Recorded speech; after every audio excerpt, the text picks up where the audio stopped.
Jane S. Roberts K.A. Center is a public school in Miami-Dade County.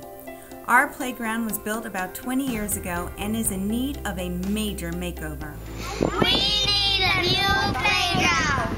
Our playground equipment is splintering and the floor tiles are warped. It has become more of a hazard than a play area for our children, especially those with physical disabilities. It's hard for my friends to climb. This is the original playground that was put in when the school was built about 20 years ago. It has a lot of wood in it. The wood is drying and splintering. It has a ramp made of logs that makes it inaccessible for our walkers and wheelchairs. The floor tiles are one of our major concerns because they get warped in the hot weather and the edges turn up.